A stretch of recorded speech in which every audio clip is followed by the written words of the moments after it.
সকলকেই স্বাগত জানাই আমার ইজি অ্যান্ড ডিলিশিয়াস কুকিং চ্যানেলে। নতুন নতুন রেসিপি ভিডিও পেতে আমার চ্যানেলটিকে সাবস্ক্রাইব করবেন এবং বেল আইকনটিকে প্রেস করবেন আমার ভিডিও সবার আগে দেখার জন্য। হ্যালো ভিউয়ার্স, আজকে আমি আপনাদের জন্য নিয়ে এসেছি মুসুর ডাল এবং সয়াবিন দিয়ে মুইঠা রেসিপি। এটি ভাত এবং রুটি দুরকম খাবারের সাথে খুবই ভালো লাগে। আসুন দেরি না করে রেসিপিটি শুরু করি। আমি এখানে 100 গ্রামের মতো মুসুর ডাল নিয়েছি। প্রথমে জল দিয়ে মুসুর ডালটাকে ভালো করে ধুয়ে নিয়ে আমি আবারও জল দিয়ে এটাকে 2 ঘন্টার মতো ভিজতে দেব। আমি এখানে সবজি নিয়েছি আলু, পেঁয়াজ এবং টমেটো। ডালটাকে আমি বেটে নিয়েছি 2 ঘন্টা ভেজানোর পরে। একদম জল না দিয়ে শুধু ডালটাকে বাটবেন শুকনো শুকনো করে। সয়াবিন নিয়েছি 50 গ্রামের মতো। এবারে আমি একটা ডেকচিতে অল্প জল দিয়ে সয়াবিনটাকে ঢেলে দেব এবং সামান্য একটু নুন দিয়ে দেব। দিয়ে কিছুক্ষণের জন্য এটাকে আমি সেদ্ধ করতে দেব। দেখুন সয়াবিনটা এইভাবে ফুটিয়ে নেব খানিকক্ষণ, তাহলে সয়াবিনটা ভালো করে সেদ্ধ হয়ে যাবে। এবারে আমি এটাকে নাবিয়ে জল ঝাড়তে দিয়ে দেব। জলটা আমি ঝারিয়ে নিয়েছি। এবারে এই সয়াবিনগুলোকে আমি হাত দিয়ে এইভাবে ম্যাশ করে মুসুর ডাল বাটার মধ্যে দিয়ে দেব। তারপর একটু সামান্য হলুদ গুঁড়ো এবং সামান্য একটু নুন দেব। দিয়ে এটাকে ভালো করে আমি মাখিয়ে নেব। লঙ্কার গুঁড়োটা আমি দিতে ভুলে গিয়েছিলাম, তাই আমি আবারও লঙ্কার গুঁড়োটাকেও দিয়ে নিলাম এবং ভালো করে মাখিয়ে নিলাম। এবারে গ্যাসটা অন করে আমি প্যানটা বসিয়ে দেব।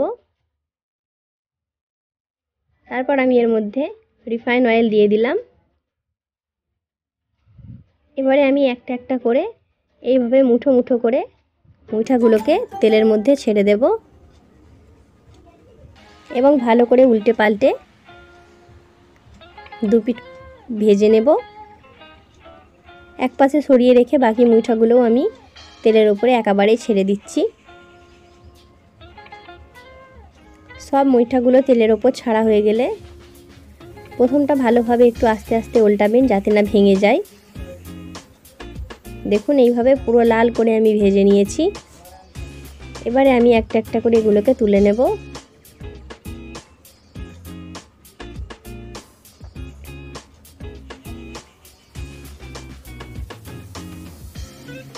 সব মুইঠাগুলো এইভাবে আমি তুলে নিলাম। দেখুন কত সুন্দর ভাজা হয়েছে। এবারে আমি প্যান থেকে তেলটা ঢেলে দিলাম এবং এর মধ্যে সর্ষের তেল দিয়ে দিলাম 2 চামচের মতো। রান্নাটা আমি সর্ষের তেলেই করব। তেলটা গরম হওয়ার পর এর মধ্যে আমি আলুগুলোকে দিয়ে দিলাম এবং সামান্য নুন দিয়ে ভাজতে দেব। তার মধ্যে আমি পেঁয়াজগুলোকেও দিয়ে দিলাম। নুন দিয়ে আলু পেঁয়াজটা ভালো করে একটু আমি নরম করে নেব। খানিকক্ষণ নাড়ার পর দেখুন নরম হয়ে গেছে। এবারে আমি এর মধ্যে টমেটো কুচিগুলোকেও দিয়ে দেব। আবারও ভালো করে এইভাবে ভেজে নেব।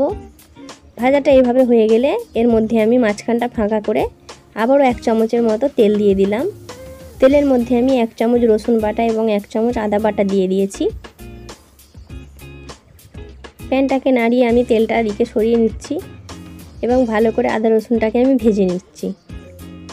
তারপর আমি এর মধ্যে 1/2 চা চামচ হলুদ গুঁড়ো এবং 1/2 চা চামচ লঙ্কার গুঁড়ো দিয়ে দেব। ঝালটা আপনারা যে যেমন খান তেমনভাবেই দিতে পারেন। খানিকক্ষণ এইভাবে মশলাটাকে কষিয়ে নিয়ে দেখুন এইভাবে কষানো হয়ে যাওয়ার পর আমি অল্প করে একটু জল দেব যাতে মশলাগুলো ভালো করে সেদ্ধ হয়ে যায়।